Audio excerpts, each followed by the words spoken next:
Mini episode 1017 of the FDH Lounge is brought to you by Sportsology, delivering unconventional columns and webcasts about sports, TV, music, movies, and more. Follow them on the web at sportsology.com. The FDH Lounge. You'll want to schedule your life around it.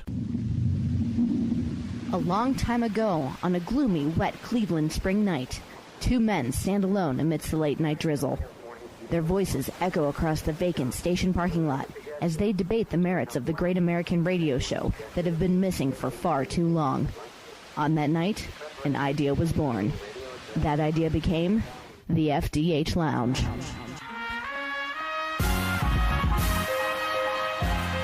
Welcome to the FDH Lounge. Hello, everyone. Welcome to FDH Lounge mini episode number 1017. FDH managing partner Rick Morris with you here today, as well as a good friend of ours. We have talked college football with him a lot over the years, XFL, most recently actually in our previous segment, if you're listening to these sequentially, and why wouldn't you be, just talked about the Urban Meyer scandal and suspension with him. Good friend Fran Stuchbury, college football writer for Our Sports Central and a number of other fine outlets, a gentleman who has been covering the world of football at all levels for the better part of about 2 decades now. Few, if any, people I know watch more football at all levels than this guy. Always a pleasure to have him on. We're breaking down the 2018 college football season today. Fran, great to have you back on, my man. I'm looking forward to this. Rick, I'm very happy to be on the show as always. Well, thank you very much. It's great to have you in.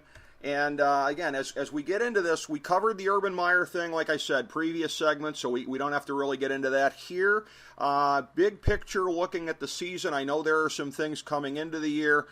Coaching changes. The one that just boggles everybody's mind is walking away from Florida State, but hey, the big money of Texas A&M, an inferior situation, quite frankly, for being a contender when you look at the brutal, unforgiving landscape of the SEC West.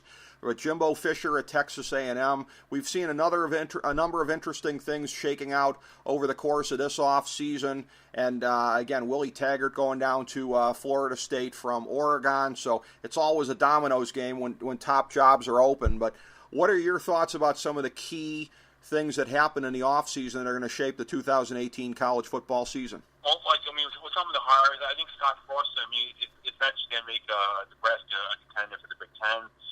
Jimbo Fisher, the SEC is just too brutal. Bronco Thompson, they're playing those tough teams over here. Chip Kelly, I think you give him a year or two. I think UCLA could be a fun team to watch. They really could be. And you mentioned Scott Frost going to Nebraska, which to me is an absolutely inspired hire. That is just amazing on all levels. You've got the local hero that everybody loves, a guy who in his young career has shown that he's a turnaround expert. And I'll tell you what, for two programs that have never had anything even remotely approaching a rivalry, am I right in suspecting that within about 2 or 3 years, one of the hotter college football rivalries we could be looking at might be Wisconsin and Nebraska? I think you're right, Rick. I think Scott Frost is going to turn that place around. I think have high-powered, exciting offense. It's not just going to be a typical Nebraska smash football that they're used to in the early days. It'll be fun to watch. I think he's going to turn it around, and he's going to get them, eventually to a Big Ten championship game, and maybe a playoff down the road. We'll see. Yeah, he's a heck of a coach, and again, a great hire on their part. Everybody kind of saw it coming, and again, it shook out that way. It was just an amazing hire for them. It's not going to be an immediate turnaround because even though the Big Ten West is a lot easier than the Big Ten East, you still got to get from here to there. It's harder to turn it around at a higher level. But boy, if I was the rest of the coaches in the Western Division, I would be thinking shiznit just got real because Nebraska is going to be back in a relative hurry, I would say. As we look at the landscape of college football, of course, we tend to spend the better part of our time when we're doing these on the major conferences. Let's start in your neck of the woods, the ACC. You've got the Coastal Division where Miami still looks to be the class of the bunch. You've got Virginia Tech lingering around somewhere in there. North Carolina, it's a big year for Larry Fedora. He better get it done sooner rather than later. A Coastal Division that doesn't seem to have a whole lot of depth to it. An Atlantic Division that has some interesting teams, obviously. You start with Clemson, the year in and year out presumptive champion, and they are again. Florida State, what are they going to look like in the first year of Willie Taggart being there? A Syracuse team that I kind of like as a little bit of a sleeper. North Carolina State, you have been pointing out a lot on Facebook about how their program's really kind of gotten it going. Louisville, who, again, I've got for 5th in the division at this point. It could be a very, very interesting year. They got that tough game early on, obviously with Alabama, albeit at home, which is an interesting scheduling fluke. So as you're looking at the landscape of the ACC this year, what are you seeing, Fran? I think you'll have Clemson and Miami in the ACC championship, with Clemson advancing and getting to the playoffs. As far as the teams in my area, with North Carolina, those players getting suspended, all distractions, if they don't get to a bowl game this year, I think Larry Fiore is going to be fired. With NC State, you have Ryan Finley, who could be the first quarterback taken in the NFL draft. Their game against West Virginia on December 15th with Will Grant, that's going to be the first team in the 50s going to win that game. And with Duke in my area, who wouldn't want to drop Dave Comfort to go 6-6 and make a bowl game? You're a legend down there. That is really amazing what the standard is for that program. There's no question about that, and that they really don't seem to set their sights very high. I agree with you on Clemson v. Miami. By the way, anybody looking for the official FDH Lounge predictions on these things, Fantasy Football Draftology 2018, and specifically I'm looking at page 9 right now. So all of the picks by conference. We have a college fantasy football game in here where you draft teams and you go by how they do in terms of wins, and there's points for that ranking system, and our top 41 overall. That was our cutoff point. That's on page 8, as well as the guidelines for the game. And on the back page, also the top 50 college football games of this season as we had them ranked. So a little bit more fun this year than usual in putting together the guide, diving deep into college football. And again, being on here with a guy like you, Fran, again, you obviously, you're following it even closer. Nobody I know follows it closer than you do, but I feel a little bit more armed for having a conversation with you, which is a good thing. And as we stay in your corner of the country, the Southeastern Conference, this is too consequential not to do it by division, because you look at it there's so much to say about each of them. Kirby Smith and Georgia, for whatever period of time it takes for Tennessee and or Florida to get back on their feet, Georgia's going to be the presumptive SEC East champ coming in, I think. Their recruiting has just been unbelievable, and again, they are most people's estimation as the top team in the SEC East this year. Florida and Tennessee, with Dan Mullen at Florida and the situation at Tennessee there, where you have another, much like Kirby Smart, you have another disciple of Nick Saban's coming in there and really trying to affect a turnaround and using the power of recruiting with Jeremy Pruitt. So that is an interesting situation at Missouri. I know you're going to get into this a little bit. Another one of these top quarterbacks of the country and a potential Heisman Trophy candidate there. South Carolina, Kentucky, Vanderbilt look like they're kind of fighting for the scraps in the division there. Each of them hoping maybe just to get a bowl berth. But again, you've got Georgia, and then that next mix with Florida, Missouri, Tennessee. The 2, 3, 4, as I have them at the moment, to me that's the most interesting part of the SEC East, is seeing how they jockey for position. I mean, it's definitely very, very interesting conference. Georgia, hands down, is the front runner in that conference. I mean, some people consider South Carolina as a sleeper team.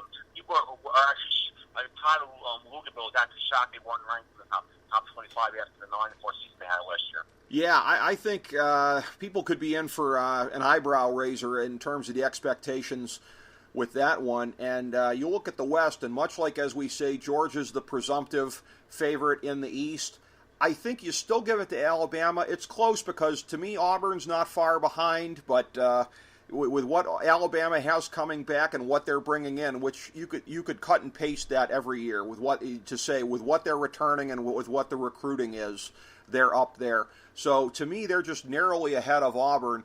But again, that next tier to me is extraordinarily interesting. You got Mississippi State, you got Ed Orgeron at LSU in what is a make-or-break year for him, I think, because it's just a question of how bad of a season will get him fired. Would 8-4 get him fired? Possibly. 7-5 would. 9-3 maybe 10-2, he probably comes back another year. But Ed Orgeron has a certain target he's got to hit this year. Jimbo Fisher, we talked about this. I got Texas A&M slotted for 5th place in the West this year. Expectations are going to be, I think, ahead of production this year in the SEC West for A&M. You got Arkansas, and then I think Mississippi bringing up the rear in the West. In college football, it's arguably the toughest division in any conference, Fran.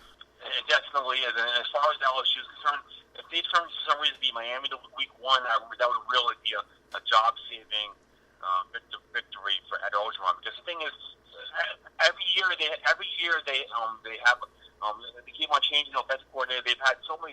They can't find a quarterback down there. They do a good job recruiting, yet they cannot find a quarterback down in LSU. But I think Alabama is the elite. I mean, and now they have a quarterback in Tua who can throw the ball deep, and they can have a high-power offense, which is not the typical Alabama teams. It is a really interesting thing that Alabama hasn't had that element. FDH Lounge dignitary Chris Galloway pointed that out to me a long time ago. You notice that Alabama's never really had great quarterback play in the Nick Saban era, as dominant as they've been. And I said to him, I said, well, maybe Nick Saban isn't prioritizing that. Maybe he's prioritizing other areas, because that's the first thought that you have, is that anything Nick Saban is not doing must be according to some kind of a plan, because he is the most successful coach of his era, and one could argue arguably of all time. And then Chris very sensibly pointed out to me, well, why wouldn't Nick Saban want 5-star quarterback play? So that's one of those interesting questions. Chris raised it because, obviously, again, he's a very sharp guy, but I don't know if you have any theories as to why we haven't seen it, Fran. To me, it's a head-scratcher, and that if Tua can come in there and give them that elite play, that would be a standout in the Nick Saban era, something we haven't seen before. Yeah, I mean, it definitely would. I think Lane Kiffin was, as the offensive coordinator before he went to Florida Atlantic, really helped give them a better offense. I mean, I think the offense started to get a little more up pace and spread, and it wasn't just the boring smash mouth football we're used to. Absolutely, yeah. They have modernized, and they have come into the 2000s, so to speak, here, and that just makes them more and more dangerous. We go to the Big Ten East, and we covered 2 of the programs that are considered to be on that. I would think most people would say the top tier of college football: Alabama, Clemson, and then I think at this point Urban Meyer, because of the head coach. And we covered a lot of the moral failings of Urban Meyer in our last segment that we did here, but sticking to on the field, if the SEC West isn't the toughest division in college football, and I think it is by a hair, the Big Ten East has got to be right behind them. You've got Ohio State, you've got Michigan in what looms as a must year for Jim Harbaugh. Now again, this is a thing where, because people keep asking me, I mean, does he have to beat Ohio State to keep his job this year? Does he have to do this, have to do that? I think all he has to do is avoid like a 7-5 catastrophe. Because, again, for Michigan, he's the guy they pined over for that long. He's the guy they wanted so desperately. If Jim Harbaugh fails at Michigan, and they have to admit that, where do they go from here? It's an interesting thing. So I don't think Harbaugh necessarily has to beat Ohio State to keep his job this year, but if he's going to lose to Ohio State, he damn well better beat Michigan State, which has given him a lot more problems than anybody thought that they would. Penn State, those 4 teams right there, Ohio State, Michigan State, Penn State, and Michigan State, those are the ones that, again, that 4 is better than any 4 from any division that is out there right now. Penn State with Trace McSorley, certainly a Heisman Trophy candidate. It's a big drop-off from there. You've got a Maryland program that's in a lot of flux because of their own moral failings as far as how they run things here and literally run players to death, unfortunately. Rutgers and Indiana, bringing up the rear in most people's expectations in the Big Ten East. Indiana potentially building something for the long term, but that's generally the best you can ever say of them. The Big Ten East, extraordinarily top-heavy with those 4 teams, and every one of the round-robin games between those 4 teams this year, Fran, is going to be must-watch football. It definitely will be, but one thing about Michigan, Jim Harbaugh, they finally found the quarterback almost transfer, Shea Patterson. I mean, they finally have a guy that's a little mobile, that can throw the ball. That's the big thing. If they finally have a quarterback, they may actually win some of the games people expect them to lose. When it comes down to it, Rick, I think it's going to come down to Ohio State and Penn State, and my pick is Penn State since they're playing them at home. Yeah, that could very much matter. And again, in looking a lot of the FDH Lounge best games of the 2018 college football season, our top 50 games, so many of them are dominated by teams from the Big Ten East. Number 4, you've got Michigan at Ohio State. Number 5, Michigan at Notre Dame. Number 6, Ohio State at Penn State. Number 7, Michigan at Michigan State. Number 8, Wisconsin at Penn State. Number 10, Ohio State at Michigan State. Number 14, Penn State at Michigan. You see the pattern here, folks, that again, so many of these games between these teams are so consequential. And of course, the one team that I just mentioned from the Big Ten West that is a part of that, Wisconsin, they of course don't have that many games that are going to be that tough for them in division. They'll have a few. You've got Iowa, which again, they've shown capabilities the last couple of years and a little bit higher ceiling than most of what we've seen in the Kirk Ferentz era. So Iowa at least will keep Wisconsin on their toes. You've got Nebraska in the mix. I think in year one of Scott Frost, to me, they're already going to be the number 3 team in that division, and I think that's basically their floor going forward.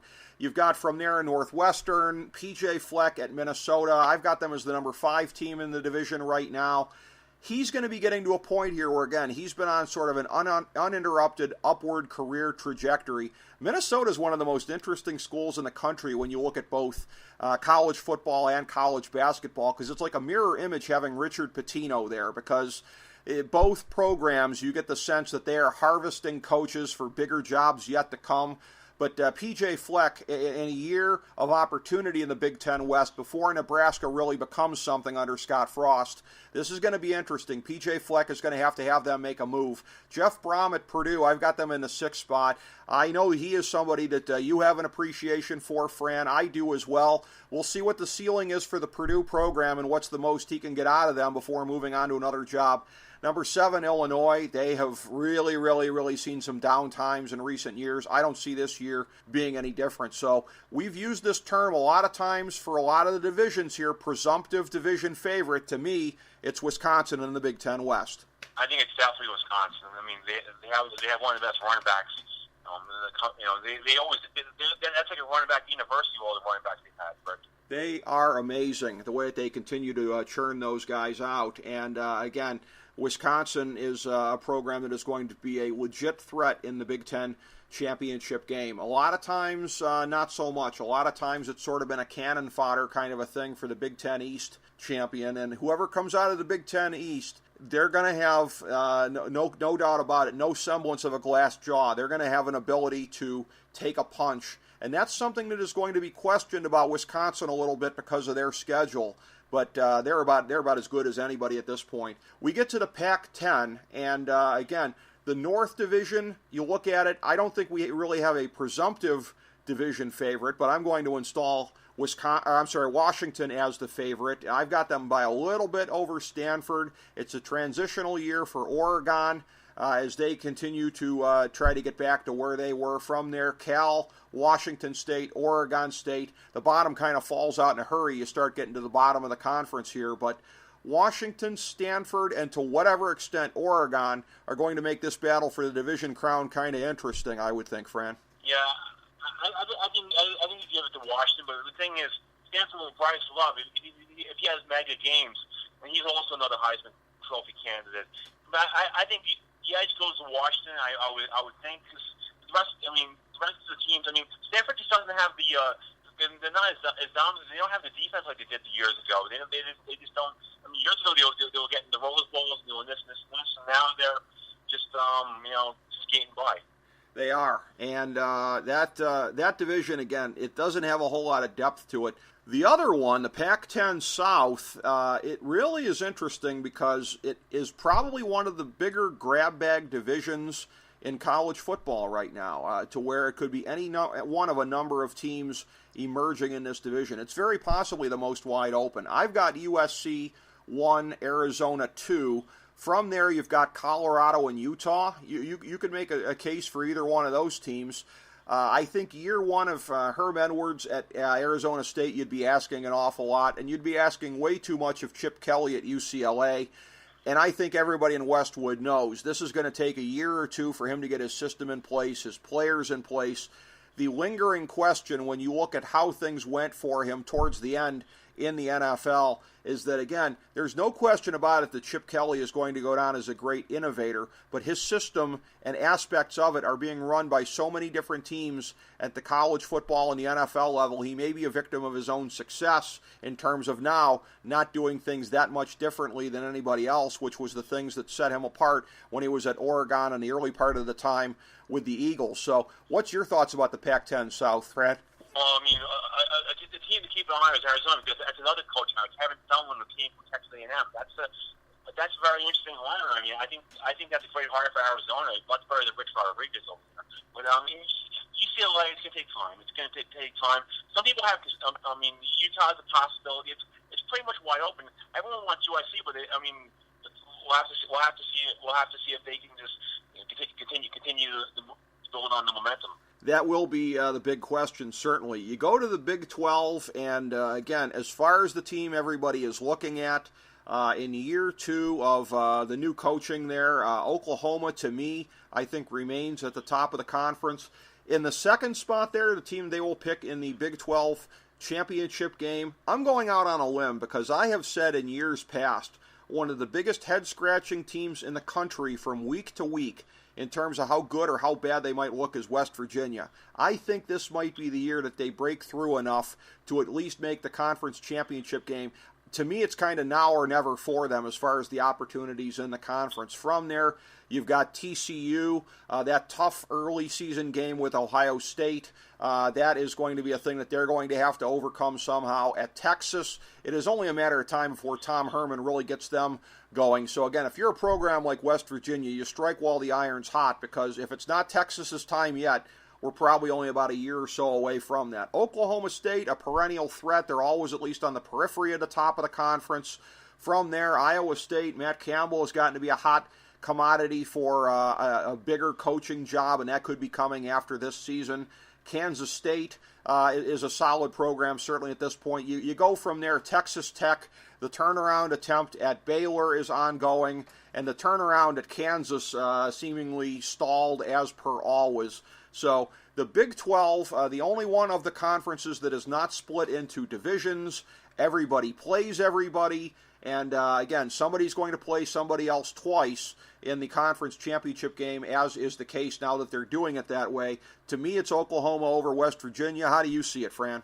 Rick, I agree. I think it is Oklahoma. Oklahoma, despite losing Baker Mayfield, they'll still be a solid team.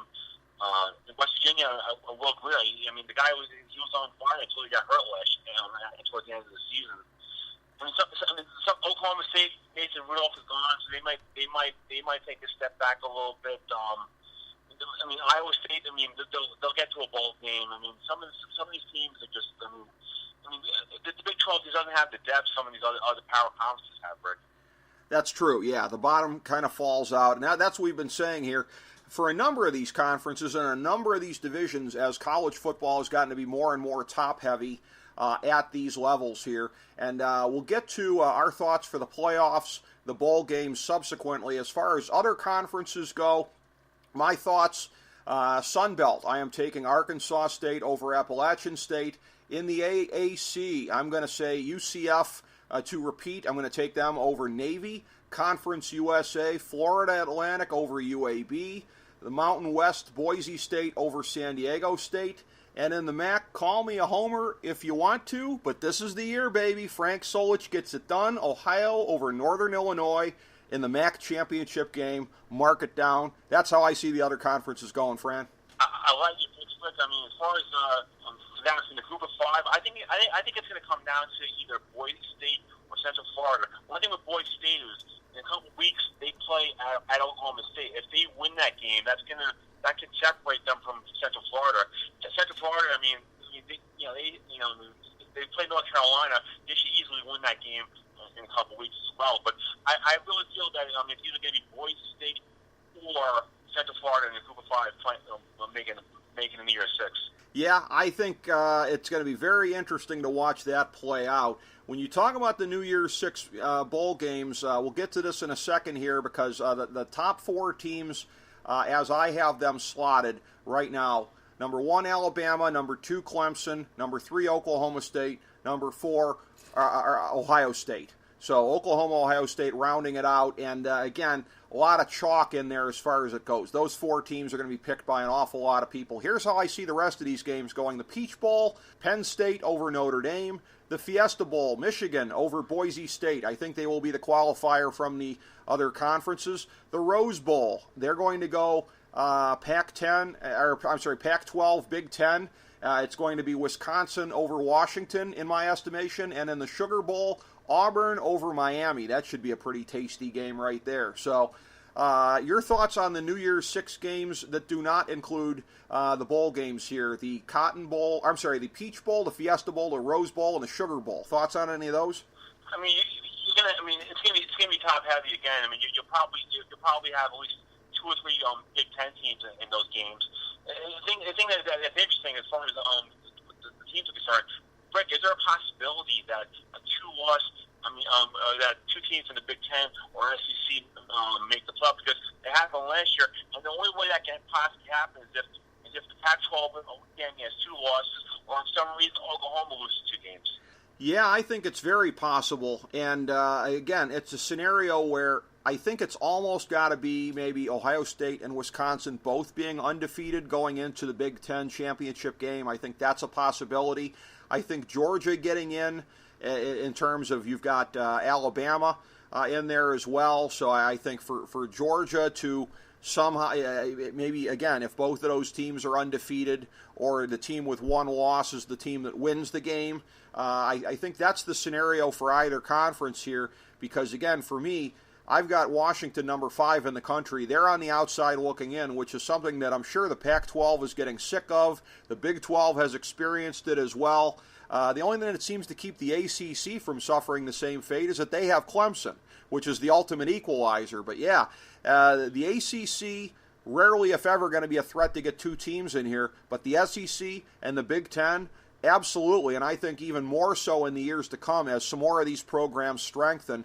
If you see the programs, let's say, in terms of what happened at Georgia, if that happens at Florida and Tennessee with the guys that are in place there, you could definitely see more of a scenario in the years to come. Scott Frost at Nebraska, we've talked about that again, there's going to be more of a scenario where the Big Ten is on the verge potentially in any given year of getting 2 teams in here. So I don't see it this year, Fran, but I think in the years to come, it's going to be a strong possibility year in and year out. Yeah, it definitely is. I mean, it's going to be exciting to watch. I mean, I'm going to be glued to that Penn State Ohio State game. That's going to be. I think Penn State's going to win that game, and they're going to make when the Big Ten championship get to the playoff. And that's the thing. And I believe in terms of my predictions for last year, I think I had Penn State winning that game and being in the playoff. This year I have Ohio State winning that game and being in the playoff. It's a thing where I agree with you. That game is going to, in all likelihood, determine it. When we talk about all the games in the Big Ten, I think the most pivotal of all is going to be Ohio State, Penn State, because I think that's going to determine that spot. But the way I see it shaking out here, you've got the Orange Bowl. It's going to be Alabama, Ohio State, and the second matchup in the playoff era of Nick Saban and Urban Meyer. They had a lot of run-ins in the SEC previously. Ohio State getting over en route to their 2014 national championship when they beat Alabama in, I believe it was the Sugar Bowl. Alabama gets revenge here in the Orange Bowl. In the Cotton Bowl, Clemson and Oklahoma, 2 and 3. That's the matchup. I see Clemson going over in that game. Yet again, we get a major game. Last year was a semifinal game where it was Clemson and Alabama. I believe that was in the Sugar Bowl. This year it'll be in the championship game in Palo Alto out at Levi Stadium. And it's interesting that there's been some thoughts that, again, if it's dominated by teams from the Southeast, if it's 2 teams from the Southeast, it may not do strongly enough in terms of local ticket sales. You wouldn't think a college football national championship game would be subject to these kind of market forces, but there's some concern that even if it's Clemson-Alabama, which is the epic rivalry of the 2010s, that game may not do as well at the gate or the secondary market. So we'll see. But I've got it number 2 Clemson over number 1 Alabama for the national championship. Dabo Swinney gets revenge. Clemson's second national championship in 3 years is how I see it shaking out. Fran, how do you see the playoffs? I agree with that. I think it's going to be Clemson-Alabama. I think this year it's going to be Clemson getting on top. I agree with you at that point. I still think Penn State will make the playoff. Washington could possibly get in there, but I think that's going to be Oklahoma getting that spot. Yeah, that's very interesting. So you and I, if you're saying Oklahoma, we're agreeing on a couple of the teams here. We're really agreeing on everything except for the Big Ten representative, which I think kind of tends to show you the present landscape of college football, that the mega powers in the sport, so to speak here, with apologies to Hogan and Savage, but the mega powers of college football, they really have sort of separated themselves to another tier and everything, and for how this all shakes out. And again, with the Cotton Bowl, with the Orange Bowl being the games this year, we are now moving to a system where we're going to be getting away from, and in the years to come, the whole New Year's Eve debacle, to where the semifinal games, by and large, are going to be played on Saturdays with the lead-in for the following Monday, the national championship game there. I said all along, I thought New Year's Eve was going to be a debacle, maybe the worst night of the year to try to have must-see viewing.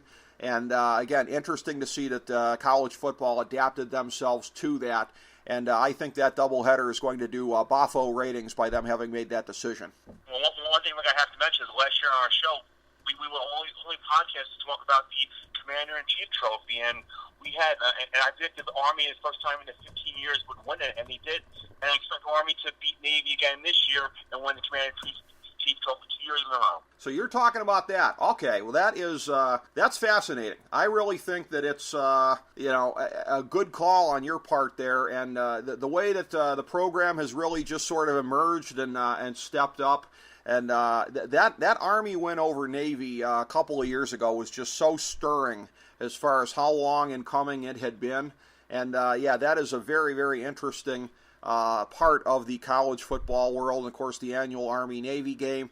You look at any of the other things as well, you being a guy who of course follows college football at all levels. Anything in sort of the nooks and crannies of college football that we've missed that you think is significant? I mean, one thing that might be interesting is NCCA plays James Madison the first week of season, and James Madison went to the FCS championship for the last 2 years. They won one 2 years ago, and they lost last year. That could be a tough game for NC State. That's not going to be easy opening victory for them. That is very possible. You're right about that. And that is, these early games, there is a good chance to really be able to stub your toe, no question about that. By the way, to clarify on what was said previously, Saturday, December the 29th, those are going to be the college football playoff games here this year. So foregoing doing it on Monday, December 31st. So you're looking at the Capital One Orange Bowl at 4 o'clock or 8 o'clock, depending. I'm not really sure why they have it there, unless they're figuring they're going to wait until whatever the better primetime game is. And the Cotton Bowl will be at either 4 o'clock or 8 o'clock as far as how that one shakes out. But as far as some of the top games for the year, and then we talked about this, that we've got the list of the top 50 here.